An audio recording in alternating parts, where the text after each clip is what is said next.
Media के सज्जन आप हमारे बीच में हैं और मंच पर भी सभी लोग बैठे हैं। मैं ज़्यादा समय ना लूं। मैंने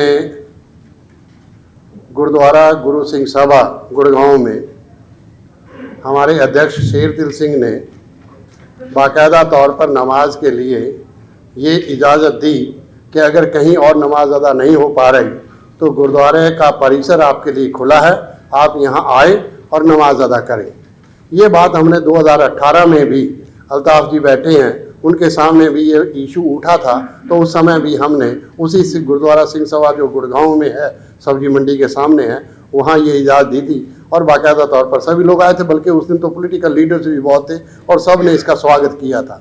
अब पता नहीं लगा कि 19 तारीख को कुदरती गुरु नानक का पर्व था। आज भी गुरु तेग बहादुर का पर्व है, तो गुरु नानक का पर्व था, इसलिए वहाँ रश बहुत था। तो मेरे जो मित्र साथी हैं, अल्ताफ़ जी हैं, बाकी सभी ने, इन्होंने कहा कि आज हम यहाँ नमाज अदा नहीं करेंगे क्योंकि रश भी बहुत है और हालात भी ऐसे हैं, तो हम आपके बीच में कोई कन्फ्लिक्ट पैदा नहीं करना चाहते, तो नमाज अदा नहीं की। बल्कि हमारे कहने पर अदीब जी, अल्ताफ़ जी और बाकी सब लोग आए और हमने कहा आप आए और आप गुरु नानक के पर्व पर आप सबको मुबारकबाद भी दें और हम ये बात भी कह दें। तो मुझे खुशी हुई कि ये लोग सब आए और वहाँ हमने बात की। एक बात जो मैं कहना चाहता हूँ मुख्तसर तौर पर, कि सवाल नमाज का है नहीं। अगर पूरे हिंदुस्तान में तो नमाज, पूरे भारत में तो नमाज अदा होती है, तो अकेला गुड़गांव तो है नहीं कि जहाँ नमाज अदा नहीं हो रही हो। नमाज अदा होती है, पर गुड़गांव सेंटर क्यों ढूंढ लिया गया? ये समझने की कारण है कि गुड़गांव ही सेंटर क्यों?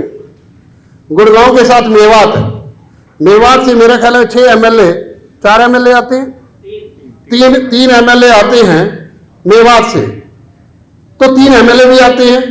अलवर भी मेवात में पड़ता है, वहां से भी एमएलए आते हैं, वो भी मेवात में पड़ता है।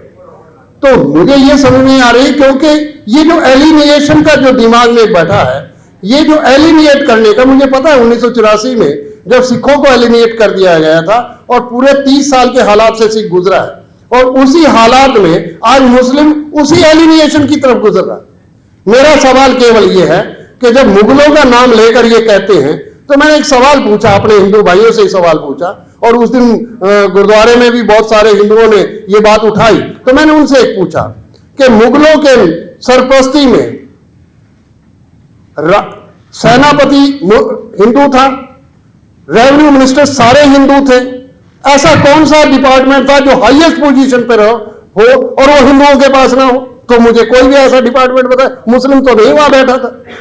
तो मेरा ये कहना है कि इशू ये है ही नहीं, इशू कुछ और है। इशू ये है कि देश में से जैसे सिख को एलिमिनेट अलग थलग कर दिया गया, उसी तरह मुस्लिम को भी अलग थलग कर दिया जाए।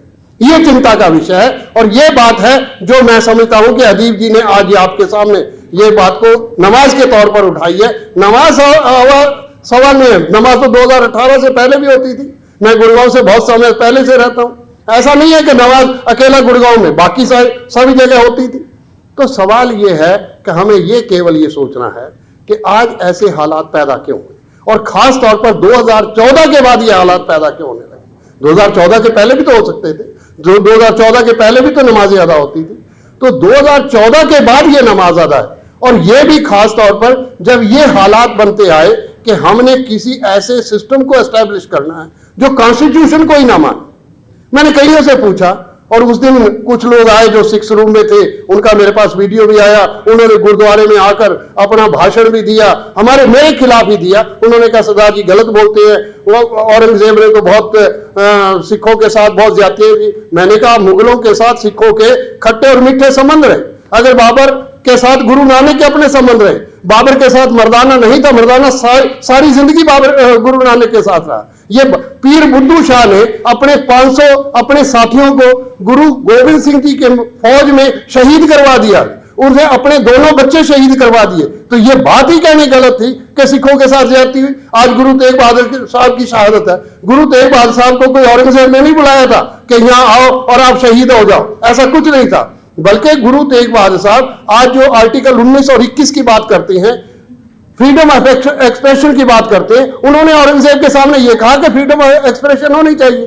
अगर उस समय गुरु तेग बहादुर, और गुरु तेग बहादुर बहादुरगढ़ का किला है, बिल्कुल पंजाबी यूनिवर्सिटी पटियाला के सामने है बहादुरगढ़ का किला, उसमें अगर आप जाएं तो सामने मस्जिद और सामने ही गुरुद्वारा है। वहां 4 महीने औरंगजेब का सांडुई सूबेदार था वहां, और सूबेदार के पास रहे। तो कौन सी ऐसी लड़ाई हो रही थी? केवल यह है कि सिखों को जो इतिहास पढ़ाया जा रहा है, शायद वो इतिहास के वो पन्ने हैं नहीं, और हमारी गलती ये रही कि हमने शहीदियां तो दी, हमने खून से इस देश को सींचा तो सही, पर उस खून के बारे में हमने इतिहास लिख ही नहीं सके, हम अपनी बात लिख ही नहीं सके कि उसके पीछे का सच क्या था। तो मेरा ये कहना है कि आज जरूरत है हम सबको एक होने की। आज जरूरत है, सवाल मुसलमान और सिख का नहीं है। मुझे वो दिन याद है जिस दिन मुझे सरदार हुक्म सिंह ने, जब 12 आदमी लालड़ू में बाहर निकालकर मारे गए, वो सिंह सभा के प्रधान थे, पूर्व लोकसभा अध्यक्ष भी थे, और मैं सिंह सभा शताब्दी कमेटी का सेक्रेटरी था। वो जब 12 मारे गए तो मुझे सरदार हुक्म सिंह ने भेजा संत अचल सिंह लांगोवाल के पास। वो तो कोई धर्म युद्ध ऐसा मोर्चा नहीं था, जल बंटवारे का इशू था। उस जल बंटवारे के इशू में जो 12 आदमी मारे गए, तो सरदार हुक्म सिंह ने मुझे कहा कि संत अचल सिंह लांगोवाल के पास एक बात कह दो कि इस मोर्चे को सस्पेंड कर दो और इसकी जुडिशियल इंक्वायरी हो जाए, ताकि ये बात पता लग जाए कि सिखों ने मारे या नहीं मारे। हमारा ये कहना है, तब भी सिख नहीं थे, आज भी सिख इन्वॉल्व नहीं है, आज भी मुस्लिम इन्वॉल्व नहीं है। 40 साल से जो इतिहास का ये आतंकवाद, खालिस्तान, ये जो सारा झंझट सिख और मुसलमान सह रहा है, ये बहुत खतरनाक है, ये देश के लिए खतरनाक है। मुझे सरदार हुक्म सिंह की एक बात और याद है, जब तक इस देश में मुसलमान और सिख है, इस देश को कोई भी हिंदू राष्ट्र नहीं बना सकता। इसलिए ये सरदार हुक्म सिंह के वचन है, मेरे शब्द नहीं। और मेरा फर्ज है, मेरा ये धर्म है, और मैं समझता हूं अदीब जी हैं या मुस्लिम समाज है, उनका ये धर्म है, ये देश हमारा है, हम इस देश के वासी हैं, हम इस देश के नागरिक हैं, हम इस देश में रहेंगे, हम इस देश में मरेंगे, हम इस देश की आजादी के लिए लड़ाई लड़ेंगे, और अगर कोई आदमी हमारे साथ ज्यादती करेगा, हम उसको बर्दाश्त नहीं करेंगे। बहुत बहुत शुक्रिया।